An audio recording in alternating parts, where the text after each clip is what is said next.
तो सरकार की तरफ से साफ किया गया था कि इस एक्ट का दुरुपयोग नहीं होने दिया जाएगा, जो कुछ होगा संवैधानिक तरीके से होगा। लेकिन सवाल यहां पर सामान्य वर्ग के लोगों के आक्रोश का है, उनके डर का है, उनकी आशंकाओं का है। इस बीच इन आशंकाओं और डर के बीच जो उबाल है, जो आक्रोश है, वो सड़कों पर आ रहा है। तो क्या ये एक्ट सरकार के लिए गले की फांस भी बन रहा है? इन तमाम सवालों पर चर्चा करेंगे। कुछ खास मेहमान मेरे साथ जुड़ रहे हैं, मैं परिचय आपका करा दूं। मेरे साथ स्टूडियो में राजनीतिक विश्लेषक रुद्र प्रताप सिंह मौजूद हैं। इसके अलावा सुनील शुक्ला जी वरिष्ठ पत्रकार के तौर पर मेरे साथ जुड़ गए हैं। शुभम शर्मा छात्र नेता मेरे साथ जुड़ रहे हैं और केपी चौधरी साहब दलित एक्टिविस्ट के तौर पर मेरे साथ इस चर्चा में जुड़ गए हैं। बहुत बहुत स्वागत सभी मेहमानों का। मैं पहला सवाल केपी चौधरी साहब आपसे लेना चाह रहा हूं। आप देखिए, दलितों को लेकर अब जिस तरह की पॉलिटिक्स या पिछड़े वर्ग को लेकर, SC ST वर्ग को लेकर जो पॉलिटिक्स है और जो राजनीतिक दल इस पर पॉलिटिक्स करते हैं, उनमें अब समर्थन का पूर्ण भाव देखा जा रहा है। समाजवादी पार्टी भी कह रही है, मायावती भी कह रही है कि भाई जो विरोध कर रहे हैं वो गलत है। लेकिन जिस तरीके से एक आशंका है, एक डर है सामान्य वर्ग के लोगों में, छात्रों के साथ उनको पहले से अपराधी घोषित कर देना या दुर्भावनापूर्ण, अगर ये एक्ट रहता है तो दुर्भावनापूर्ण सामान्य वर्ग के छात्रों पर एक्शन होना, ये जो डर है, इसको लेकर दलित वर्ग, पिछड़ा वर्ग में क्या एक सेंस ऑफ, एक तरीके से कहा जाए तो रिस्पॉन्सिबिलिटी क्या है? इसको देखते हैं आप इस राजनीति से ऊपर उठकर, जातिगत राजनीति जो इस पर चल रही है।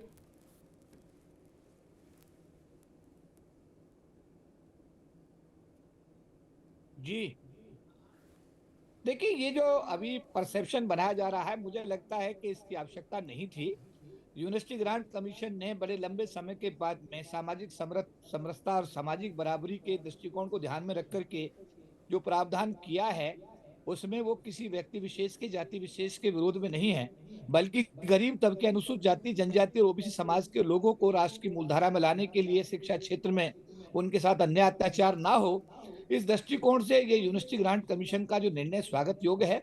और मैं कहूँगा हर भारतीय को इसका, मतलब मैं कहूँगा, वेलकम करना चाहिए। और इसमें कहीं कोई सी व्यक्ति को ये नहीं महसूस करना चाहिए कि वो किसी के खिलाफ है, बल्कि ये एक डिप्राइव्ड क्लासेस के लोगों को राष्ट्र की मूल धारा में लाने का, मैं कहूँगा कि ये यूनिवर्सिटी ग्रांट कमीशन का एक प्रयास के रूप में इसको देखा जाना चाहिए।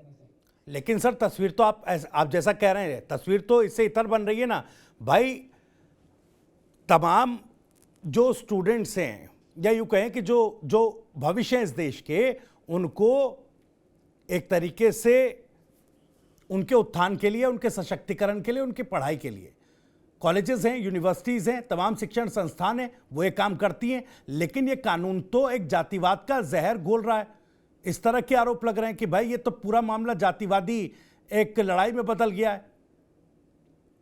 जल्दी से शुभम शर्मा आपके पास आ रहा हूं। देखिए, इसमें मुझे लगता है कि इसको ये रंग देना इस दृष्टिकोण से ठीक नहीं होगा, क्योंकि भारत के संविधान में परम पूज्य बाबा साहब डॉक्टर भीमराव अम्बेडकर जी ने पहले ही इन वर्गों के लिए, SC के लिए, ST के लिए, और बाद में VP सिंह सरकार ने OBC समाज के लिए जो व्यवस्थाएं की, मंडल कमीशन लागू हुआ, तो संविधान में इस समाज के लोगों के लिए वैसे ही प्रावधान हैं।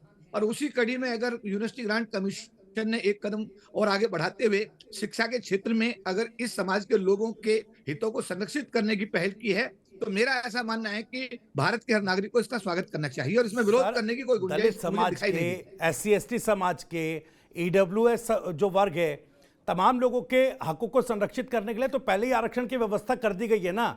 अब सवाल यह है कि भाई उसको, उस तरीके की एक राजनीति को क्यों इन शिक्षण संस्थानों में थोपा जा रहा है? शुभम शर्मा कुछ कहना चाह रहे थे। शुभम, मुझे बताइएगा जरा, क्योंकि भाई ये कह रहे हैं तमाम जो एक विरोध का स्वर है, उसके साथ साथ एक समर्थन का स्वर भी है। वो कह रहे हैं कि इन वर्गों के अधिकारों को संरक्षित करता है कानून। सबसे पहले केपी चौधरी जी से मैं पूछना चाहूंगा, जो इन्होंने बात बोली कि जो डिस्क्रिमिनेशन यूनिवर्सिटीज में हो रहे थे, उसके खिलाफ ये कानून लाया गया। दरअसल जो आंकड़ा UGC ने पेश किया था मिनिस्ट्री ऑफ हायर एजुकेशन के सामने, उन्होंने बोला कि 378 मामले ऐसे आए हैं जिसमें डिस्क्रिमिनेशन का मामला पकड़ा गया है। ठीक है, और 4 करोड़ छात्रों की जो 4 करोड़ छात्र इस वक्त एनरोल्ड है, जो कि कुल अगर आप देखेंगे तो 0.0009% बनेगा। मतलब 0% केसेस हैं डिस्क्रिमिनेशन के, उसके बावजूद जो है इसको लाया गया। ठीक है। दूसरी बात, आप जेएनयू में चले जाएं, बीएचयू में चले जाएं, बीएचयू में खुले तौर पे लिखा है, ब्राह्मण तेरी कब्र खुदेगी बीएचयू की धरती पर। जेएनयू पे हमने देखा है ब्राह्मण बनिया भारत छोड़ो जैसे नारे लगते हैं। तो डिस्क्रिमिनेशन किसके साथ हो रहा है वो हमको दिखता है। ठीक है। जहां बात रही रोहित वेमुला के केस की बात, तो वहां पर पुलिस ने अपनी क्लोजर रिपोर्ट में बोला कि रोहित वेमुला दलित वर्ग से नहीं आते हैं।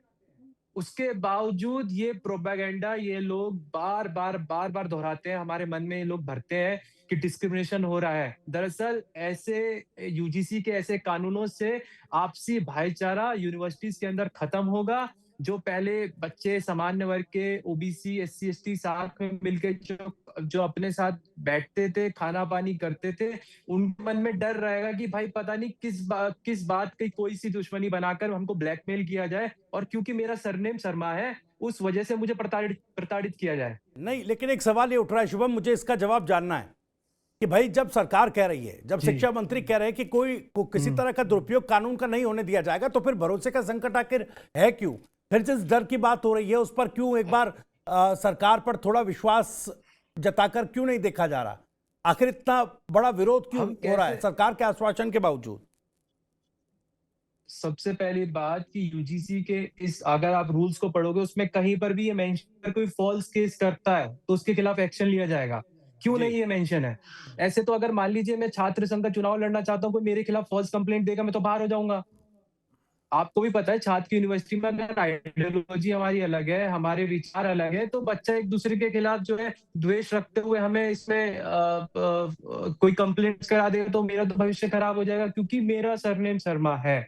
हम लोगों ने जो सवर्ण समाज है उसने जब ये प्रमोशन इन रिजर्वेशन आया तो उन्होंने पासवान जी और जितने भी दलित वर्ग के लोग हैं सबका समर्थन किया, कोई इसके खिलाफ विरोध प्रदर्शन नहीं किया। लेकिन अब जब मेरा सरनेम देख के शर्मा मिश्रा और सिंह देख के अगर हमको जेल भेजा जा रहा है, तो क्यों नहीं ये दलित संगठन है वो सामने आ रहे हैं भाईचारा दिखाने के लिए? क्या सारा भाईचारा का ठेका सवर्ण समाज ने ले रखा है? आपने रिजर्वेशन लागू किया, हम लोगों ने कुछ नहीं बोला। आपने प्रमोशन इन रिजर्वेशन लेके आए, आप लोग बैकलॉग लेके आए, हमने कुछ नहीं बोला कि भाई ठीक है कि सबको साथ में रहना है, सब भाईचारा बने रहे। लेकिन जहां पर हमको जेल भेजने की बात होगी वहां पर तो हम अपनी आवाज उठाएंगे ना। जहां हमारे साथ अत्याचारों की बात होगी, हमारे हमारे फ्यूचर पे एक प्रश्न चिन्ह उठाया जाएगा, वहां पर तो हम करेंगे। दूसरी बात, जब हम लोग एडमिशन लेने जाएंगे तो हमसे एक सिग्नेचर कराया जाएगा कि आप जातिवाद नहीं करेंगे। अरे एक बच्चा 12वीं का बच्चा यार कंपटीशन देके मेरिट के बल पे वो यूनिवर्सिटीज में एडमिशन ले रहा है, इतनी हाई कट ऑफ आ रही है, उसको तुम रिवॉर्ड करने की जगह सीधे एक पर्चा पकड़ा दोगे कि तुम इस पे साइन करो कि तुम डिस्क्रिमिनेशन नहीं करोगे। ये कहाँ की इक्वालिटी है? कौन सा आर्टिकल 14 संविधान का कौन सा आर्टिकल ये हमको जो इजाजत देता है? ठीक है शुभम, केपी चौधरी साहब मैं वापस आपके पास आ रहा हूं जल्दी से। शुभम शर्मा के ये जो दो सवाल है, जो आशंकाएं उन्होंने जताई हैं, इसका जवाब दे दीजिए, फिर रुद्र प्रताप सिंह आपके पास और सुनील शुक्ला साहब आपके पास आ रहा हूं। देखिए भाई क्या पूरी जिम्मेदारी सामान्य वर्ग के छात्रों पर, भाईचारे की पूरी जिम्मेदारी उनके कंधों पर थोप दी है क्या?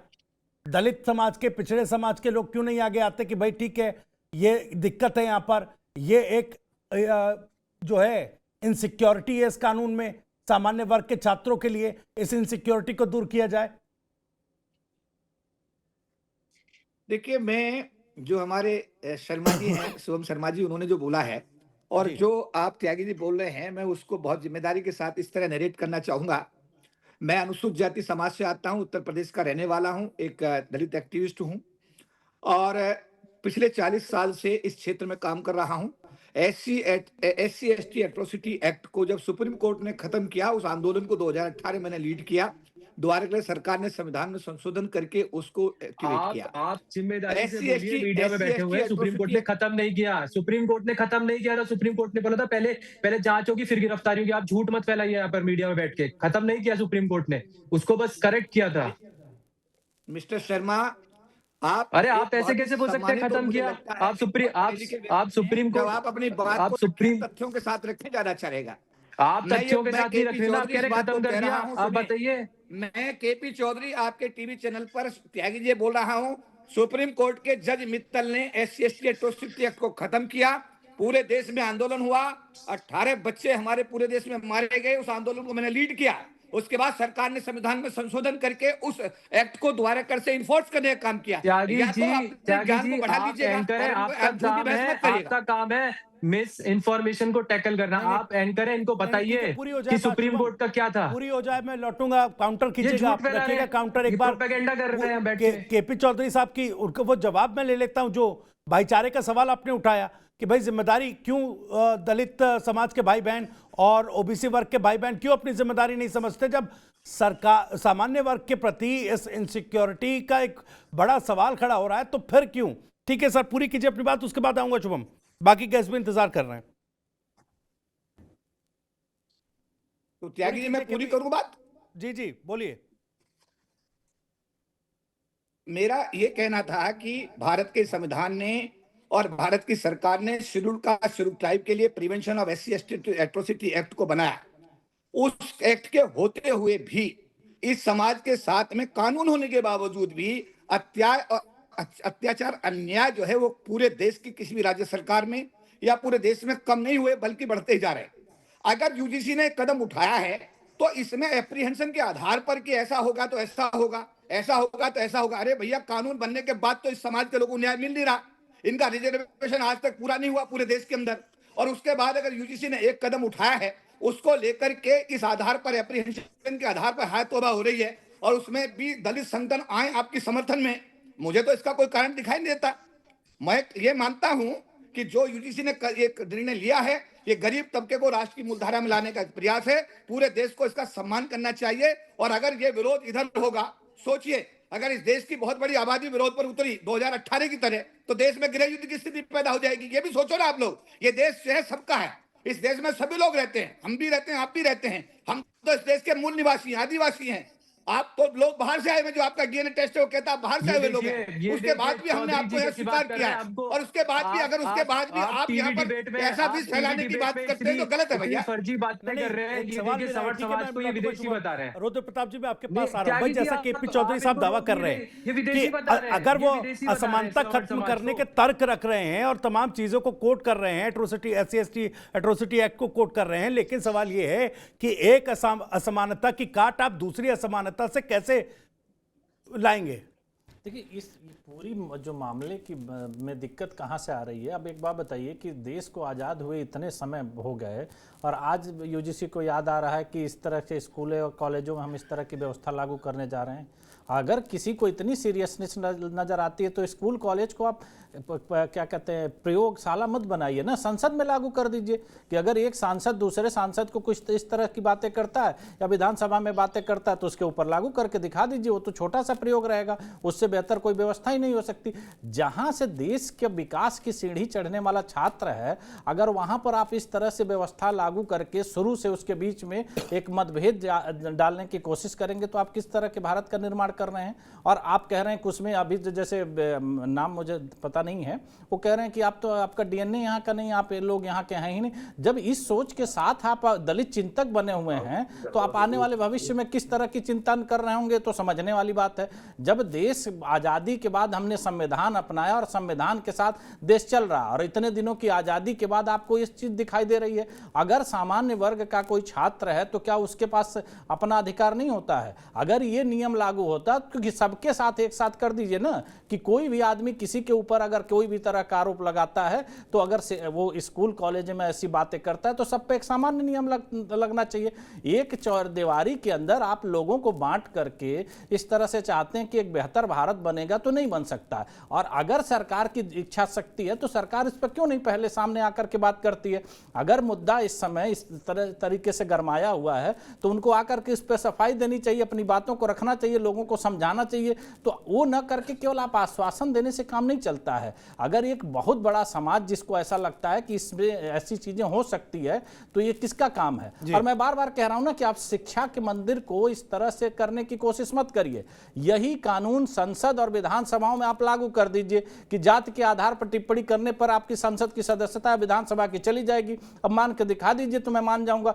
आप वहां पर बैठे बैठे इस तरह की व्यवस्था लागू कर रहे हैं, और वो भी वहां लागू कर रहे हैं जहां कहाँ से हमारे देश का भविष्य तैयार हो रहा है। वो बचपन से ही अपने अंदर इस भाव को लेकर के पैदा होगा कि हमारे अंदर ये जाति व्यवस्था की बात है। भाई आप भी स्कूल कॉलेज में रहे होंगे, हम भी रहे हैं, हमने तो नहीं देखा कि ऐसे कभी कोई दोस्ती में या यारी में किसी तरह की इस तरह की बातों में हम लोग जाति सूचक शब्दों का प्रयोग करते हैं। तो जो कुछ लोग यहाँ पर बुद्धिजीवी बनने का नाटक कर रहे हैं, वो उनकी राजनीति अब चल नहीं रही है। लोग देश में देखिए इस चीजों से काफी आगे, देश आगे चला गया है। आज का भारत अलग तरह का भारत है, लेकिन उनको अपने एक्सपेरिमेंट किस पे करने हैं? जब तक इस तरह के जातिगत समीकरण नहीं बनाए जाएंगे, उनके बीच विध्वंस नहीं पैदा होगा, आपसी टकराव नहीं होगा। क्योंकि आप देखेंगे कि पिछले 20-25 साल से देश के अंदर जातिगत राजनीति बहुत कम हुई है। जितने जातिवादी नेता थे उनका समापन एक तरह से हो गया है। तो अगर जाति की राजनीति देश में पैदा नहीं होगी तो उनका घर कैसे चलेगा? तो इसी तरह की कोई सगुफा आप छोड़ दीजिए और पूरा देश जाति पर चर्चा करे। भाई रोजगार पर तो बात नहीं होगी, जितने लोगों और बात कर रहे हैं, कभी रोजगार पर इस तरह की चर्चा आप करवा लीजिए और सारे लोग एक साथ आकर बैठ जाएं, नहीं बैठेंगे। लेकिन एक ऐसा मुद्दा दे दीजिए कि जिसमें देश आपस में बटे, और बटेगा तो उस हिसाब से इनको राजनीति करने का मौका मिलेगा। और वो प्रयोग इन्होंने स्कूल कॉलेजों से शुरू कर दिया है। पहले इन्होंने छात्र राजनीति में राजनीतिक पार्टियों की दखलंदाजी हुई, हर अलग अलग राजनीतिक दलों के अपने विंग हैं, और उसके बाद इन्होंने छात्र राजनीति में जाति का ऐसा कार्ड खेल दिया कि जो वहां से निकलेगा, क्योंकि आप स्कूल कॉलेज के बाद आप कहाँ आते हैं? किसी व्यवसाय में आते हैं, किसी नौकरी में आते हैं। तो उस नैरेटिव के साथ जब आप बाहर निकलेंगे तो आप किस सोच को आगे बढ़ाने वाले हैं? और उस पर कोई, सब लोगों ने चुप्पी साध ली है क्योंकि उसमें आपको जाति का कार्ड नजर आ रहा है। तो मेरे कहने का मतलब यह है कि अगर कोई भी मुद्दा है, अगर यूजीसी ऐसे मुद्दे पर काम कर रहा था, इस तरह के वो किसी कानून को लाने वाला था, तो उसके पहले भी डिस्कस कर लिया होता। क्योंकि आप किसी चीज को थोप थोड़ी सकते हैं। देश भाई संविधान से चलता है और संविधान सबके लिए समानता का अवसर देता है। ऐसा नहीं है कि देश में संविधान लागू हुआ है तो किसी वर्ग विशेष के लिए संविधान है। संविधान सबके लिए है और संविधान में सबके लिए समानता है। और खास करके मेरा ये मानना है कि किसी भी राजनीतिक दल को छात्रों के जीवन के साथ खिलवाड़ करने का कोई अधिकार नहीं है। उनको अगर अपने राजनीतिक महत्वाकांक्षा साबित करनी है तो यही सेम नियम जो लागू किया गया है, मुझे समझाने की जरूरत नहीं है। आप विधानसभा और लोकसभा में लागू करके दिखा दीजिए कि अगर वहां जाति सूचक शब्दों का किसी के ऊपर प्रयोग किया जाता है सामान्य वर्ग द्वारा तो उनकी सदस्यता चली जाएगी। तो मैं मान लेता हूं कि यूजीसी में भी इसे लागू कर दिया जाए। ठीक है, सुनील शुक्ला जी, मैं आपके पास आ रहा हूं। सबके तर्कों को आपने सुना। मैं तो, क्योंकि देखिए अब जब से ये यूजीसी एक्ट सामने आया है और जिस विरोध के स्वर इस पर उठे हैं, तब से कई डिबेट्स हो चुकी हैं। हर कोई अपने अपने तर्क रख रहा है। कोई इसे बता रहा कि भाई देखिए सामाजिक न्याय के लिए बड़ा कदम है, कोई कह रहा है कि भाई देखिए सामान्य वर्ग के लिए इतनी बड़ी चुनौती सामने आ गई है उन छात्रों के लिए। क्या ये भेदभाव खत्म करने के नाम पर नया भेदभाव शुरू हो चुका है? और जो सामाजिक न्याय बनाम स्वर्णों के विरोध की आप बड़ी बड़ी लकीरें, इसमें एक स्पष्ट लकीर देख रहे हैं कि भाई एक तरफ सामाजिक न्याय की बात हो रही है, लकीर के उस पार स्वर्ण समाज का विरोध है। अब ये क्या खालिस इस पर पॉलिटिक्स हो रही है? ये पूरा मामला जातिवाद में तब्दील हो चुका है और अब इस मामले में आगे संभावना क्या है स्वर्णों के इतने मुखर विरोध को देखते हुए? धन्यवाद त्यागी जी। एक तो जो चौधरी साहब ने कहा कि SC/ST एट्रोसिटीज एक्ट को सुप्रीम कोर्ट ने खत्म किया था जी, ये ऐसा नहीं है। सुप्रीम कोर्ट ने खत्म नहीं किया था, बल्कि उस एक्ट के दुरुपयोग को रोकने के लिए कुछ गाइडलाइंस जारी किए थे जी। केवल इतना ही सुप्रीम कोर्ट की भूमिका है। और सुप्रीम कोर्ट के आदेश के पहले उस एक्ट के दुरुपयोग को रोकने के लिए मायावती सरकार ने भी तब उत्तर प्रदेश सरकार में संशोधन किए थे। उस एक्ट का कितना दुरुपयोग होता एक KP चौधरी साहब को पता है, पूरे समाज को पता है। खैर, अब आप यूजीसी का जो एक कानून आया है उसकी बात कर लीजिए। KP चौधरी साहब जितने सम्मानपूर्वक इस कानून का समर्थन कर रहे हैं, KP चौधरी साहब ये बता दें कि देश में आरक्षण का नियम तो आज लागू नहीं है, बहुत पहले से लागू है। कितना लागू हो रहा है उसको सरकार कितना लागू कर दे रही है? सरकारी कानून से, आदेशों से कोई चीज होने वाला नहीं है। यह जो समानता का कानून लाया है यूजीसी ने, इससे क्या समझते हैं आपकी समानता लागू हो जाएगी? 2012 में भी तो समानता का कानून था, इसी यूजीसी ने लागू किया था, जिसको लेकर के सुप्रीम कोर्ट तक हंगामा हुआ। सुप्रीम कोर्ट ने निर्देश दिए तो आपने ला करके उसमें OBC जोड़ दिया। 2012 में भी इसी तरह के कानून थे। क्या हो गए? मैंने उत्पीड़न खत्म हो गया, पक्षपात खत्म हो गया। यह सरकार जो शिक्षा को महंगा कर रही है, शिक्षकों की भर्ती नहीं कर रही है, कोई आज तक एक बेहतर शिक्षण संस्थान इस देश में नहीं बना पाई, कोई बेहतर वैज्ञानिक शोध संस्थान नहीं बना पाई, वह कह रही है कि हम शिक्षा में समानता लाना चाहते हैं और schedule caste, schedule tribe, women, handicap और ओबीसी के साथ कोई भेदभाव नहीं होना चाहिए। सामान्य वर्गों के साथ क्यों होना चाहिए? भेदभाव तो किसी के साथ हो सकता है। आप यह क्यों नहीं कहते हैं कि शिक्षण संस्थानों में किसी वर्ग के विद्यार्थी के साथ कोई भेदभाव नहीं कर सकता? इस बात की क्या गारंटी है कि केबी चौधरी साहब किसी विभाग के विभागाध्यक्ष हैं और शुभम शर्मा उस वहां पे विद्यार्थी हैं तो इनका उत्पीड़न नहीं हो सकता? एक गारंटी कौन दे सकता है? और जब इनका उत्पीड़न होगा, इनके साथ असमानता का व्यवहार किया जाएगा तो कहां जाएंगे? बावजूद इसके मैं ये जो कानून आया है, मैं इसको इस आधार पर इसका विरोध करता हूं कि इससे हासिल कुछ नहीं होने वाला। भारतीय जनता पार्टी की एक राजनीतिक पहल है ओबीसी के लोगों को अपने पक्ष में पोलराइज करने के लिए, और यह जो आंदोलन चल रहा है वह भी बीजेपी का प्रायोजित आंदोलन मैं इसको मानता हूं। भारतीय जनता पार्टी को अगर शिक्षण संस्थानों में समानता का या भेदभाव की स्थिति को समाप्त करनी है तो उसको विद्यार्थी को विद्यार्थी समझे। उन विद्यार्थियों में जातिगत भेदभाव उचित नहीं है। किसी भी विद्यार्थी के साथ भेदभाव नहीं होना चाहिए, और कोई उसके साथ सामान्य वर्ग का विद्यार्थी जो विभागाध्यक्ष है वो सामान्य वर्ग के विद्यार्थी के साथ भेदभाव नहीं कर सकता। उसकी लड़की पढ़ रही है, उसका बेटा पढ़ रहा है, उसके रिश्तेदार पढ़ रहे हैं, वह ऊपर नीचे नहीं कर सकता, मेरिट को प्रभावित नहीं कर सकता। केपी चौधरी साहब अगर के विभागाध्यक्ष हैं तो अपनी बिरादरी के लोगों के साथ भेदभाव नहीं कर सकते, इनके अपने इंटरेस्ट नहीं क्लैश कर सकते क्या? कैसे कल्पना कर सकते हैं? और क्या आज तक इस जो अब पिछले एक दशक से सरकार सत्ता में है, यह कह सकती है कि भेदभाव इसने नहीं किया? उत्तर प्रदेश में 32 विश्वविद्यालय हैं, राज्य और केंद्र के मिलाकर के। सम्मानित चौधरी साहब मुझे बता दें कि कितने उसमें एससी, एसटी और ओबीसी के कुलपति हैं? कम से कम कई हजार महाविद्यालय हैं। उसमें कितने महाविद्यालयों में दलित प्रिंसिपल हैं या दलित वाइस प्रिंसिपल हैं, या कितने संस्थानों में डायरेक्टर दलित हैं? जिनको इस सरकार ने नियुक्त किया है। जो सरकार अपने नियुक्तियों में, जो सरकार नौकरी देने के चयन की प्रक्रिया में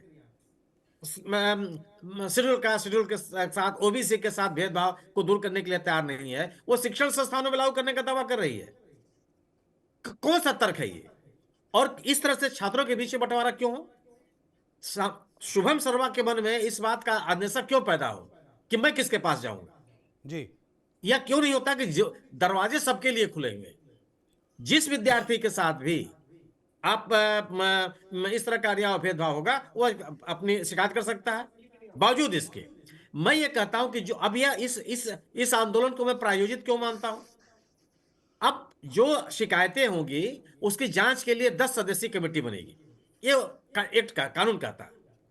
उस एक्ट में यह कहा जाता है कि 3 लोगों का प्रतिनिधित्व होना जरूरी है, schedule caste, schedule tribe, OBC. महिला और विकलांग का भी होना चाहिए, लेकिन वो महिला और विकलांग इसी कैटेगरी के होंगे इसका उल्लेख नहीं है जी। 2 बाहरी सदस्य होंगे, वह भी कैटेगरी रिजर्वेशन कैटेगरी के होंगे, इसका भी उल्लेख नहीं है। 5 जो बाकी सदस्य हैं वो शेड्यूल इसी कैटेगरी के आएंगे, इसका भी उल्लेख नहीं है। तो सवर्णों का हित कहां से प्रभावित हो गया? क्यों ये माना जा रहा है कि जांच कमेटियां जो बनेगी उसमें केवल जो आरक्षित वर्ग है इसी के हित सुरक्षित रहेंगे, और जो मेजॉरिटी में सवर्ण है वहां पर? दूसरी चीज, अंतिम निर्णय संस्थान का जो प्रमुख व्यक्ति है वो लेगा, विश्वविद्यालय का कुलपति लेगा, महाविद्यालय का प्रिंसिपल लेगा, संस्थान का डायरेक्टर लेगा। एक मिनट त्यागी जी, एक मिनट केवल। और इन संस्थानों में देशव्यापी क्रॉस द कंट्री में आपसे बात कर रहा हूं जहां भारतीय जनता पार्टी के लोग हैं, कहां पर पिछड़े और दलित वर्ग के लोग इन प्रमुख पदों बैठे हुए हैं? पिछले 12 वर्षों से इस सरकार ने कितने दलितों को, कितने पिछड़े वर्ग के लोगों को प्रमुख पदों पर स्थापित किया? भारतीय जनता पार्टी चौधरी साहब को इस एक्ट का जम के विरोध करना चाहिए। जो भारतीय जनता पार्टी अपने इतिहास में किसी भी राज्य में दलित को मुख्यमंत्री नहीं बनाई है, उसके द्वारा जारी किए जा रहे इस कानून के लिए भी चौधरी साहब बड़े मगर हो रहे हैं। समाज जो खड़ा है, इस कानून से चौधरी साहब का भी हित होने वाला नहीं है, जी मेरे समाज का भी हित होने वाला नहीं है, शुभम शर्मा के भी हितों का सवाल नहीं होने वाला है। जो रुद्र प्रताप जी ने कहा ये बिल्कुल जायज है, क्या पहले अपने बीच में लागू कर लो, आप अपनी पार्टी में, अपने संगठन में लागू कर लो। आप कहो कि नहीं हमारी पार्टी में भी अगर किसी, अब लोकसभा के भीतर भारतीय जनता पार्टी के सांसद ने एक अल्पसंख्यक समुदाय के सांसद को सरेआम गालियां दी, क्या हो गया आज उसमें? चौधरी साहब को इस बात का विरोध करना चाहिए कि आप एससी, एसटी, ओबीसी की बात करते हो, माइनॉरिटी कहां जाएगी? माइनॉरिटी का उल्लेख क्यों नहीं है? और अगर माइनॉरिटी का उल्लेख नहीं है तो राजनीति प्रेरित नहीं है तो और क्या है? इससे समाज का भला करना जा रहा है या केवल और केवल एक आंदोलन इसीलिए खड़ा किया जा रहा है कि ओबीसी का जो पोलराइजेशन हो उस पार्टी की, बीजेपी के पक्ष में जाए? उनको ये पता है कि जो सरल समुदाय है भले कितना हल्ला गुल्ला कर ले, आंदोलन कर ले, झंडा जुलूस निकाल ले, झंडा फहरा ले, आखिरकार उसका मतदाता वो बीजेपी का ही मतदाता, उसको छोड़ के जाने वाला नहीं है, तो वो उनको ओबीसी का वोट चाहिए। तो पूरे के पूरे 2012 के कानून में केवल उन्होंने एक ओबीसी शब्द डाल दिया और पूरा का पूरा समाज उद्वेलित हो गया। धर्मेंद्र प्रधान साहब कह रहे हैं किसी के साथ अन्याय नहीं होगा, क्या कर लेंगे आप कौन सा आपके पास जादू की छड़ी है, क्या आप रोक लेंगे? ये केवल ये एक राजनीतिक पहल है और इस राजनीतिक पहल की कोशिश केवल भारतीय जनता पार्टी को, ओबीसी समुदाय को अपने प्रति आकर्षित करने की कोशिश है। यह शिक्षण संस्थानों में समानता के अवसर सृजित करने का प्रयास नहीं है। जी जी ठीक है सर। केपी चौधरी साहब इस पर जवाब दीजिएगा। भाई, जो इक्विटी कमेटी बनाने की बात इस कानून में कही जा रही है और उसमें जो भागीदारी होगी जिस वर्ग से, उसमें जब महिला और किसी दिव्यांगजन की भी भागीदारी उसमें होगी तो वो किस कैटेगरी के होंगे, कोई स्पष्ट उसमें जानकारी नहीं है। बाकी जो कैटेगरीज उसमें तय की गई हैं कि उन कैटेगरीज के लोग भी इसमें शामिल होंगे, तो वो किस कैटेगरी में होंगे, किस वर्ग से होंगे, वो भी क्लियर नहीं है। तो फिर कैसे सुनिश्चित होगा कि दलित पिछड़ों का जो अधिकार है इसमें संरक्षित हो पाएगा कि ये सवाल। दूसरा सवाल ये है कि क्या वाकई जैसा कि सुनील शुक्ला जी कह रहे हैं कि पूर्णतः राजनीति से प्रेरित ये कानून है ओबीसी वर्ग, दलित वर्ग को, या एक तरीके से आजकल जो समाजवादी पार्टी कहती फिर रही है कि पीडीए के जरिए, और देखिए 2027 में जो है बड़ी जंग जीत लेंगे हम, उस तरह के फॉर्मूले में सेंध लगाने की कोशिश भी है क्या?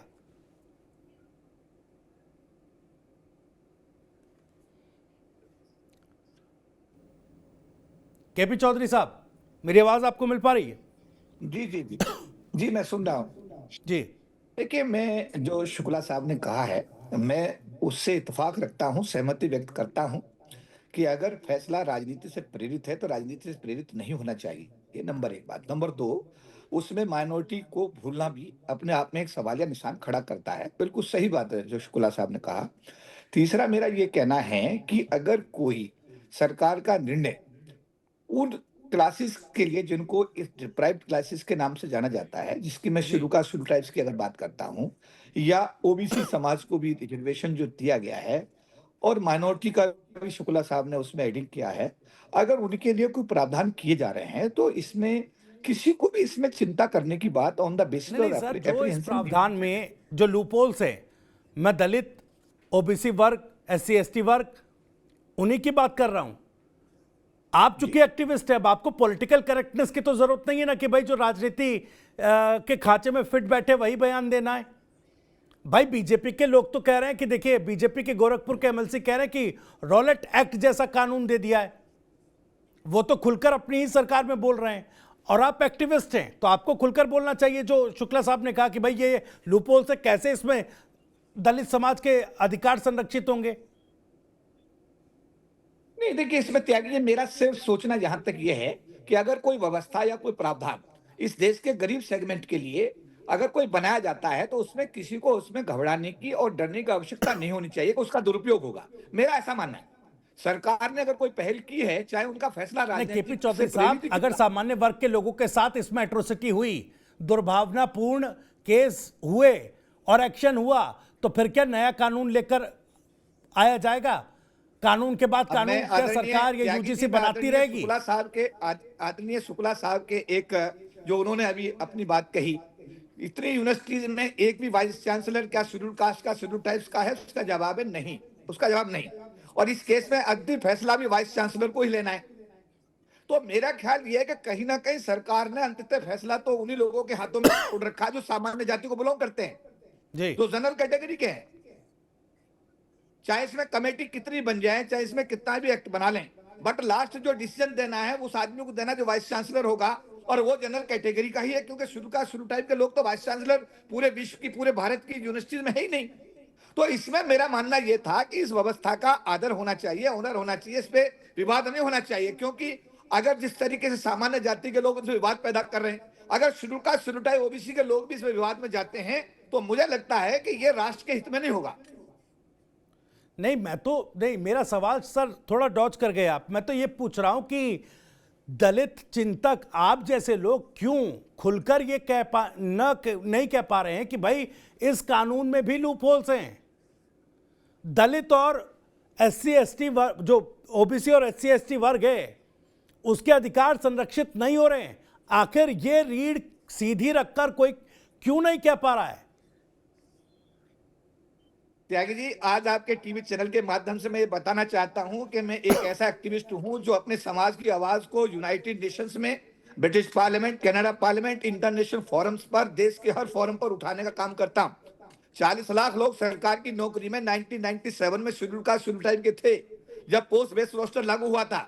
आज 10 लाख के आसपास बचे, 30 लाख लोग निजीकरण की आंधी में सब बाहर चले गए। तो शेड्यूल टाइप का जो सेगमेंट है आज के देश में सबसे डिप्राइव्ड सेगमेंट के रूप में मैं देख रहा हूं। इसके लिए सरकार की तरफ से कोई पहल नहीं हो रही है, कोई शुरुआत नहीं हो रही है, और बार बार 40 साल से हम आंदोलन कर रहे हैं कि निजी क्षेत्र में आरक्षण की व्यवस्था हो। उस दिशा में भी सरकार की तरफ से कोई रचनात्मक कदम आज तक नहीं उठाया गया है। एससी एसटी एट्रोसिटी जो हमारा कानून था, जो अभी हमारे शुक्ला साहब ने कहा, जो डाइल्यूट किया गया हमारे सुप्रीम कोर्ट के माध्यम से, उसके लिए भी हमें मजबूत करने के लिए आंदोलन पूरे देश में चलाना पड़ा।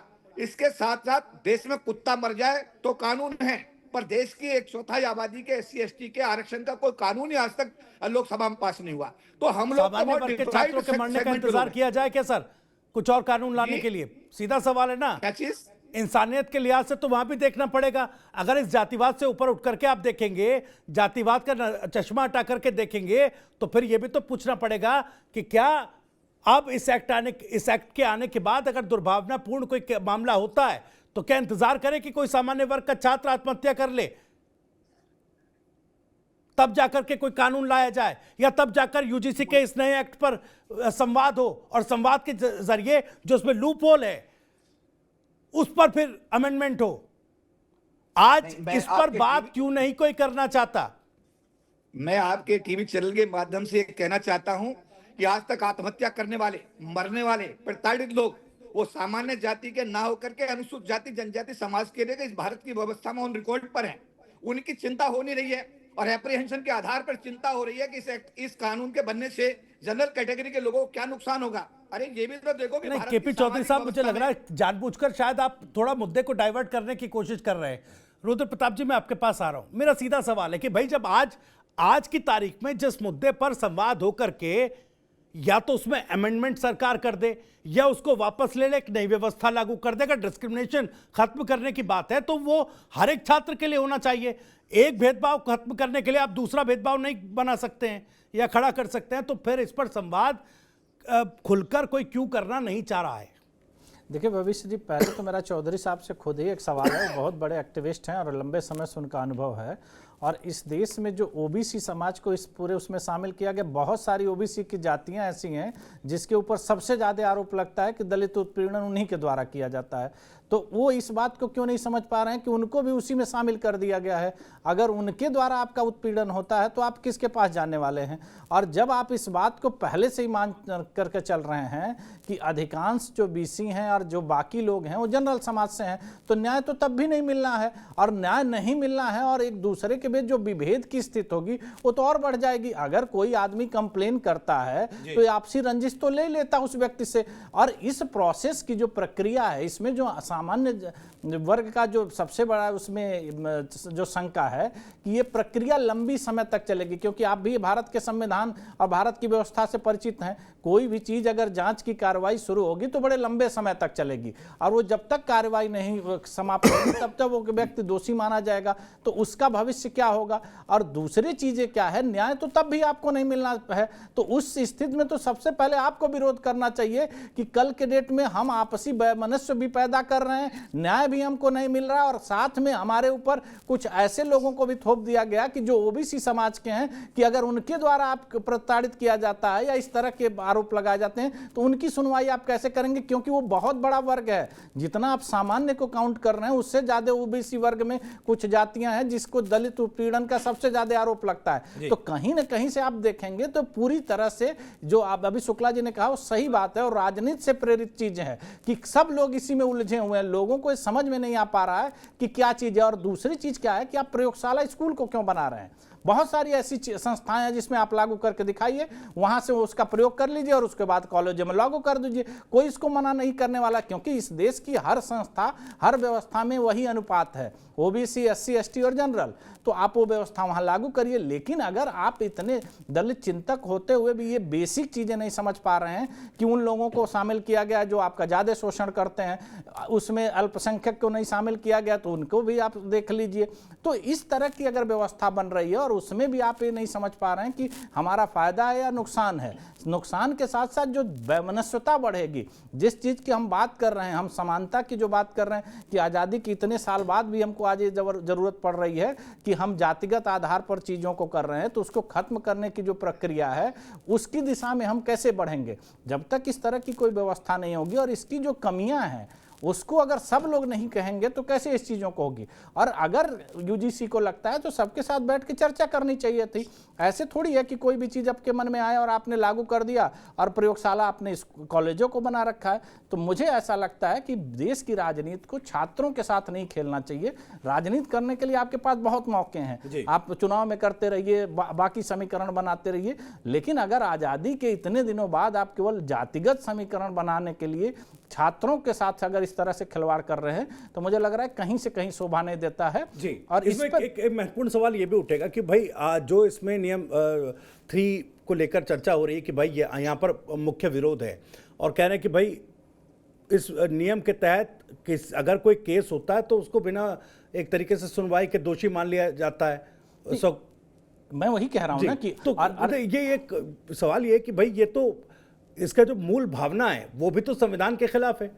मैं वही बात कह रहा हूँ, और ये प्रक्रिया बड़े लंबे समय तक चलेगी। इतनी लंबी प्रक्रिया में जिसके ऊपर आरोप लगा है उसको किस दृष्टि से देखा जाएगा? आरोप सिद्ध होना नहीं सिद्ध होना वो तो बहुत बात की बात है। जितनी बड़ी ये कमेटी बनाई गई है, जितने तरीके से इसको करने की प्रक्रिया करी गई है, इसमें तो बहुत लंबा समय लगेगा कमेटी बनाने में, क्योंकि स्कूल कॉलेजों में आपने देखा होगा कि जो टीचर हैं वो पढ़ाने के लिए तो उपलब्ध नहीं हो पा रहे हैं। ऐसी कमेटियां बनेंगी, उसकी बैठक होगी, उसकी सुनवाई होगी, एक बहुत लंबी प्रक्रिया है। तो उसमें वही उसी आदमी का नुकसान होगा जिसके ऊपर आरोप लगा है। उसके लिए वो अपने शैक्षणिक कार्यक्रमों को ध्यान में रखेगा या इस चीजों से निपटता फिरेगा? तो सबसे बड़ी चीज क्या है कि वो जो व्यवस्था आप ला रहे हैं एक मानसिक दबाव डालने की, क्योंकि एक आदमी के पास आप हथियार दे रहे हैं कि वो उसका इस्तेमाल कभी भी कर सकता है और सामने वाला उसके बचाव के लिए कुछ नहीं कर सकता है। तो ऐसी चीजें अगर आप देंगे तो कैंपस के अंदर एक अलग तरह का माहौल पैदा होगा और वो कहीं ना कहीं किसी भी तरीके से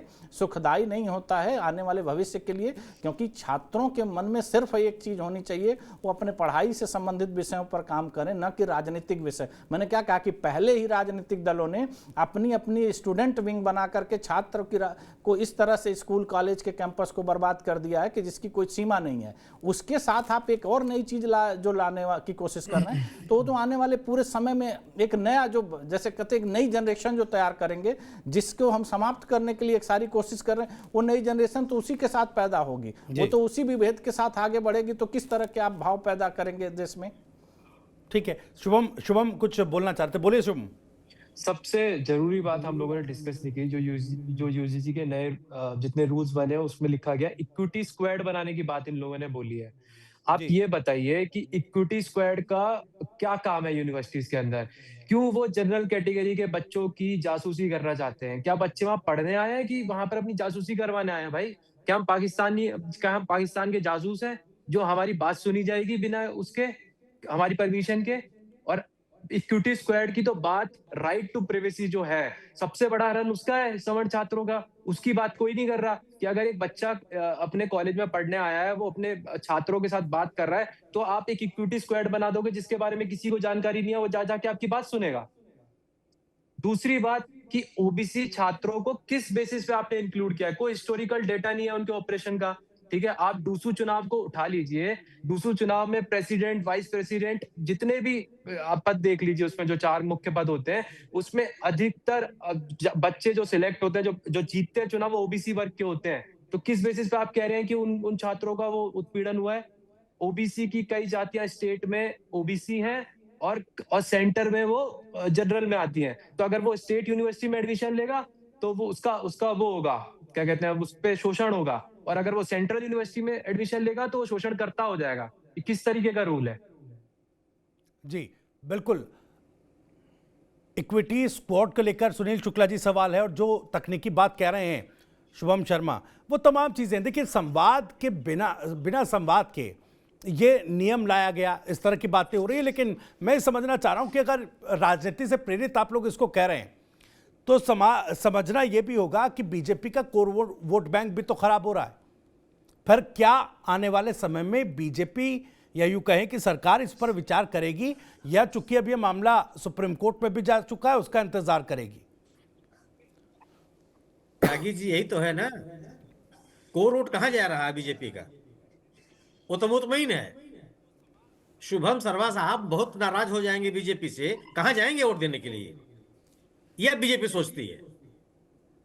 बीजेपी ये सोच रही है, जो चौधरी साहब अगर आज खड़े हो जाए, कहें कि नहीं, ये जो कानून है वो छात्रों के हित में नहीं है, या उनको शुभम शर्मा के साथ खड़ा होना पड़ेगा जी, कि यह शिक्षण संस्थानों के हित में नहीं है, या एकेडमिक शुभम शर्मा तो एक्टिविटीज के विदेशी है। हक में नहीं है, या शुभम दलित शर्मा तो छात्रों मूल के हक में निवासी नहीं नहीं है, है। यह भारतीय जनता पार्टी का केवल राजनीतिक हक में है।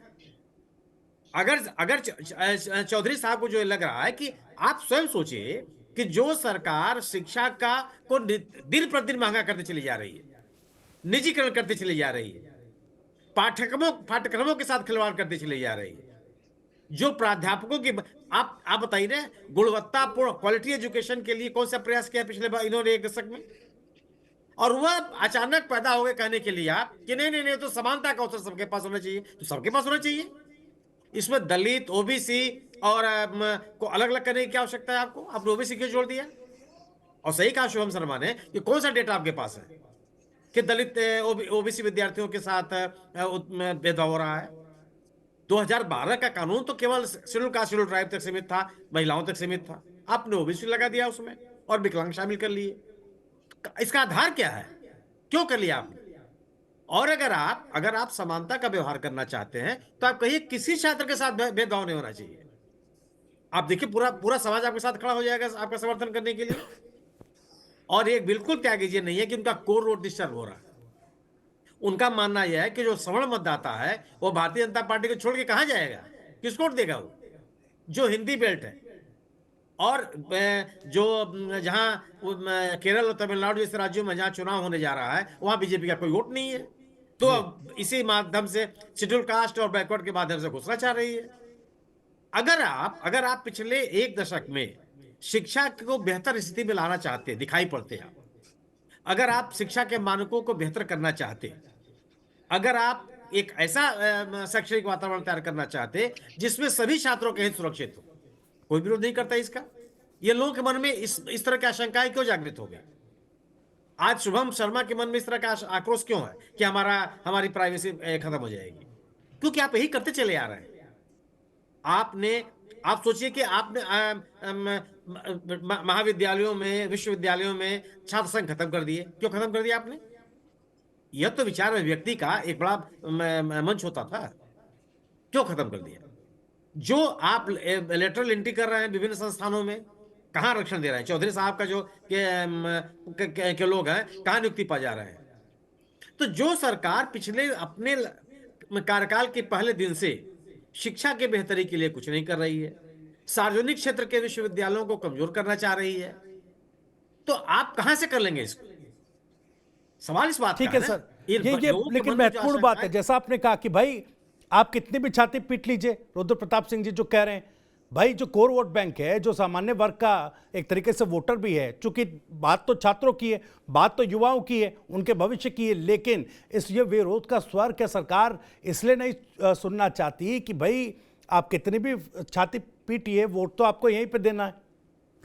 देखिए भविष्य जी, मुझे ऐसा लगता है कि पूरी तरह से एक राजनीतिक प्रयोग है और इस प्रयोग को करके ये देखने की कोशिश करी गई है कि इसका इम्पैक्ट क्या पड़ता है। और आने वाले कुछ समय में मेरी जो संभावना है कि सरकार इस पे एक कमेटी बना करके इसको लंबे समय के लिए टाल देगी, लेकिन वो एक राजनीतिक प्रयोग कर रही है। जो शुक्ला जी ने कहा, मैं उनकी बात का समर्थन करता हूँ कि देखिए, केवल आप वोट की राजनीति के लिए मत देश को बांटिए, बहुत सारे और मुद्दे हैं जिसके आधार पर आप राजनीति कर सकते हैं। और खास करके जब बात होती है छात्रों की, राजनीति में उनको मत घसीटिए। कारण क्या है कि वो देश का भविष्य है। हमारे आपके बाद बहुत सारी सरकारें आती जाती रहेंगी, लेकिन अगर उनके मन में अगर इस तरह के दुर्भावना वाले विचार पैदा हो जाते हैं, जैसे आपने देखा होगा कि जेएनयू की पहचान हम लोगों ने क्या बना रखी है। जेएनयू से हम ये आंकड़े कभी नहीं दे सकते हैं कि जेएनयू से कितने लोग कहाँ कहाँ गए हैं, लेकिन हम जेएनयू को पिछले 10, 15, 20 सालों में सिर्फ इस बात के लिए जानते हैं कि ये किस तरह की वहाँ चीज़ें की जाती हैं, किस तरह की गतिविधियाँ हैं देश विरोधी संस्था के तौर पर। तो मेरा हमेशा से मानना है कि छात्रों के बीच, युवाओं के बीच आप राजनीति खेलने का प्रयास मत करिए। अगर आपको करना है तो एक साफ सुथरी व्यवस्था की बात करिए जिसमें सबका भला हो। छात्रों को आप एक इस स्कूल कॉलेज के कैंपस को इस तरह से बनाइए। आज हमारे छात्र जो विदेशों में जाते हैं तो क्या इस आधार पर वो शिक्षा ग्रहण करते हैं? आज आंकड़े उठा करके देख लीजिए, जितनी अपनी संस्थाओं में हैं उससे बहुत सारे, हर वर्ग के, ऐसा नहीं है कि जनरल, ओबीसी, एससी, एसटी सब लोग जाते हैं। तो क्या वहाँ इस बात के लिए वो करते हैं कि हमारे साथ नस्ल भेद होता है या रंग भेद होता है? हम उस व्यवस्था की तरफ न जा करके उलझा के रख रहे हैं कि हम अच्छी शिक्षा की बात न करें, शिक्षा की गुणवत्ता पे बात न करें, हम रोजगार पे बात नहीं करें। अब इस देश में आप बताइए, इतना जिस तरह से हंगामा हुआ, क्या इन मुद्दों पर कभी हुआ है?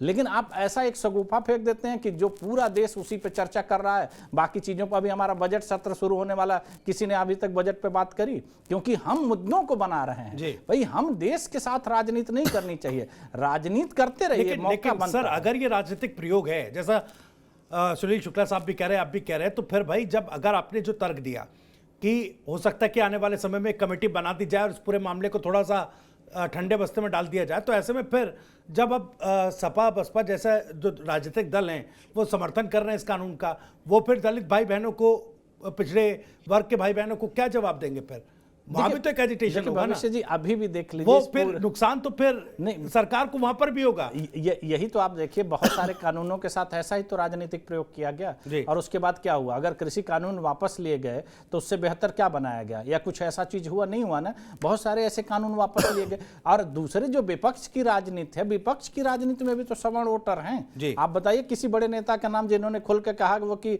यूजीसी का विरोध करना गलत है? तो सवाल ये है ना कि मैंने क्या कहा कि आपके पास राजनीति करने के लिए बहुत मौके हैं, लेकिन उसमें सिर्फ आप छात्रों को मत लाइए, बाकी चीजों पे आप करते रहिए। और ये न खत्म होने वाला सिलसिला है। पूरे देश में राजनीति, जातिगत आधार पर राजनीति चलती रहेगी, लेकिन उसमें छात्र का शामिल करना मुझे लग रहा है किसी भी तरह से उचित नहीं है। तो इसलिए सरकार को जितना जल्दी हो सके पहले तो इसको स्पष्ट करना चाहिए, उस पर संवाद करना चाहिए, क्योंकि ये चुप्पी से काम नहीं चलेगा। अब बाकी मुद्दों पर तो बड़ी बेबाकी से आपके लोग बोलने आ जाते हैं, लेकिन अगर इस मुद्दे पर आप बोल नहीं रहे हैं तो मौन स्वीकृति किस बात को कहा जाता है? इसी बात को कहा जाता है ना। और यूजीसी जैसी संस्थाएं अगर बाकी चीजों पर, उनकी कार्य पद्धति को आप देख लीजिए तो उनके कार्य पद्धति पर बड़े सवालिया निशान लगते हैं, लेकिन ऐसे विवाद मुद्दे जो थे उस पर किसी की न चर्चा हुई, न कोई बात हुई, न किसी से राय ली गई और उन्होंने लागू कर दिया। तो मुझे लगता है कि कुछ संस्थाएं ऐसे हैं जिनको भी राजनीतिक दल की तरह नहीं काम करना चाहिए। उनको चीजों को जानना समझना चाहिए और उसके बाद अपना निर्णय देना चाहिए। क्योंकि बहुत सारे लोग आप देख रहे हैं कि आजकल बहुत सारे लोग राजनीतिक दल के तरह काम करने लगते हैं, उनके प्रवक्ता बन जाते हैं कि भाई उसके बाद हमको कुछ मौका मिल जाएगा। तो ये चीज नहीं होनी चाहिए, और खास करके शिक्षण संस्थाओं में नहीं होनी चाहिए, छात्रों के साथ नहीं होनी। ठीक है, शुभम शर्मा कुछ कहना चाह रहे हैं। शुभम शर्मा 30 सेकंड, मैं आखिरी बात बोलता हूं, आपके पास आ रहा हूं जी। हाँ, आखिरी बात मैं बोल रहा हूँ कि अगर सरकार ने इसको वापस नहीं लिया, और दूसरी बात धर्मेंद्र प्रधान के ऊपर भी कार्रवाई करनी चाहिए कि आखिर उनकी हिम्मत कैसे हुई कि वो सवर्ण छात्रों के खिलाफ ऐसा एक नियम जो है वो पास करने दे। साथ में जो विनीत जोशी जी हैं, यूजीसी के चेयरमैन हैं, यूजीसी का नारा है ज्ञान विज्ञान विमुक्ति, लेकिन तो सवर्ण विमुक्त विश्वविद्यालय बनाने की बात कर रहे हैं। तो इन दोनों के खिलाफ होना चाहिए। और 1 फरवरी को सारे छात्र भारत बंद कर रहे हैं। सारी यूनिवर्सिटी के जितने छात्र हैं वो मिलकर भारत बंद कर रहे हैं। और अगर सरकार ने ये सवर्ण विरोधी जो कानून लेके आए हैं, अगर इसको वापस नहीं लिया, हम पे SC/ST एक्ट पहले से था, रैगिंग के इतने कड़े नियम पहले से थे, उसके बावजूद ये राजनीति करने के लिए जो नया कानून बना के लेके आए हैं ये यूजीसी वाला, अगर इस पे रोल बैक नहीं किया, धर्मेंद्र प्रधान पे कार्रवाई नहीं की, इनको एक ऐसा कार्रवाई करके एक ऐसा नया वो सेट करना चाहिए पैमाना कि किसी भी आगे हिम्मत ना हो किसी नेता की कि वो सवर्णों के विरुद्ध कोई भी ऐसा कानून बना सके। जी, केपी चौधरी साहब, शुभम शर्मा जो मांग कर रहे हैं, जो मांग उठा रहे हैं, सरकार तक जो संदेश देने की कोशिश कर रहे हैं, उसमें सवाल ये भी है, जो तमाम ये चर्चा चली उसमें, भाई ठीक है, दलित और पिछड़े वर्ग के जो छात्र हैं उनके अधिकार जो संरक्षित नहीं होने का जो तर्क आया, अब इसमें सामान्य वर्ग के अधिकारों की रक्षा के साथ साथ दलित समाज के, पिछड़े समाज के छात्रों के अधिकार संरक्षित हों, वो कानून एक मुकम्मल कानून बने, इसको लेकर क्या दलित या पिछड़ों की राजनीति करने वाले राजनीतिक दल, नेता या जनप्रतिनिधि या फिर एक्टिविस्ट वो भी आगे आएंगे कि नहीं? निश्चित रूप से शुभम शर्मा जी की जो चिंता है, वो छात्र भी हैं, सामान्य जाति से आते हैं, और शुक्ला जी को भी मैंने सुना, रुद्र प्रताप सिंह को भी मैंने सुना। यह देश सभी का है, भारत हम सबका देश है, सबके हित इसमें संरक्षित सुरक्षित होने चाहिए, चाहे वो सामान्य जाति का है, चाहे अनुसूचित जाति का है, चाहे ओबीसी का है, चाहे वो किसी भी उससे ताल्लुक रखता है। सभी को बराबरी का अधिकार होना चाहिए, सबके लिए अवसर बराबर होने चाहिए। और अगर कोई समाज हमारा पीड़ा महसूस करता है तो उसकी बात सुनी जानी चाहिए और उस पर एक रचनात्मक कदम भी सरकार को उठाना चाहिए। बिल्कुल सर, लेकिन ये यहाँ पर एक कन्फ्लिक्ट है कि भाई रीड सीडी रखकर वो बात बोलनी भी तो चाहिए। अब कोई भी राजनीतिक देखिए प्रतिनिधि, आप देखिए कोई नहीं बोल रहा है, कोई ये सवाल नहीं उठा रहा कि भाई ठीक है हमारे अधिकार तो हैं, उन पर तो आप कर रहे हैं, सामान्य वर्ग के छात्रों के अधिकार पर, और उनके लिए इतना कड़ा कानून आप क्यों बना दे रहे हैं? ठीक है, क्लोजिंग रिमार्क सुनील शुक्ला साहब।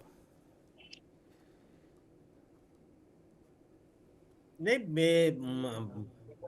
शिक्षण संस्थाओं के साथ इस तरह का खिलवाड़ नहीं होना चाहिए जो रुद्र जी ने कहा। ये जो कानून लाया गया है ये स्वागत योग्य नहीं है। इस कानून का उद्देश्य न तो समानता स्थापित करना है, न ही जो शैक्षणिक परिसर हैं उनको व्यवस्थित करना है। यह केवल वोट की राजनीति है और चुनावी लाभ लेने की भारतीय जनता पार्टी कोशिश कर रही है, और वह भी छात्रों के भविष्य की कीमत पर। और इसका जो विरोध है छात्रों के साथ, मेरा मतलब ये मैं अनुरोध करना चाहूंगा, कम से कम लॉजिकल तरीके से अपनी बात को कहें वो, और जो जितने संशय इनके मन में है उस सभी संशयों को जिम्मेदारी बनती है कि सरकार के प्रतिनिधियों को उसको दूर करे। ये मात्र बयान देने से, शिक्षा मंत्री से कि किसी के साथ भेदभाव नहीं होने दिया जाएगा, यह केवल और केवल एक राजनीतिक बयान है। जी, बहुत बहुत शुक्रिया सुनील शुक्ला जी, रुद्र प्रताप जी आपका बहुत बहुत शुक्रिया, शुभम शर्मा और केपी चौधरी साहब आप सभी का बहुत बहुत शुक्रिया इस चर्चा में शामिल होने के लिए। तो जिस तरीके से देश भर में यूजीसी के नए एक्ट पर विरोध अब तेज होता जा रहा है और जो विरोध की आवाज़ है वो जनजुआर में तब्दील हो रही है, अब सरकार पर इसका क्या असर पड़ेगा, कितना संदेश संकेत सरकार तक पहुंचेगा, सरकार इस पर क्या एक्शन लेगी और सुप्रीम कोर्ट में अब आगे इस मामले पर क्या कुछ होगा, इस पर नजरें बनी रहेंगी। फिलहाल इस चर्चा में इतना ही। नमस्कार।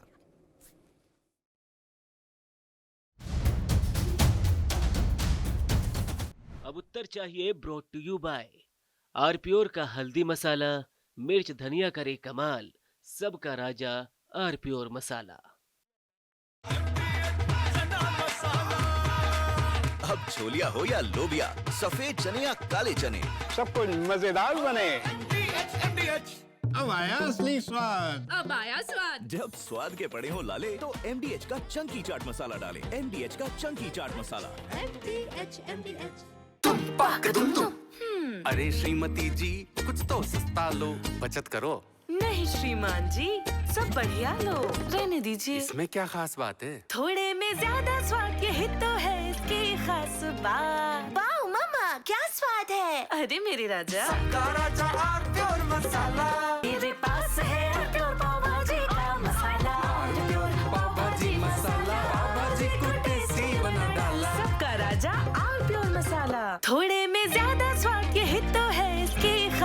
बार। वाओ मम्मा क्या स्वाद है। अरे मेरे राजा, कुछ तो सस्ता लो, सब बढ़िया लो। इसमें क्या खास बात है? थोड़े में ज्यादा स्वाद, यही तो है इसकी खास बात। MDH का किचन किंग किचन में हो तो हम सब कुछ बना सकते हैं। बैंगन का भरता, आलू गोभी, भिंडी मसाला और भी बहुत कुछ।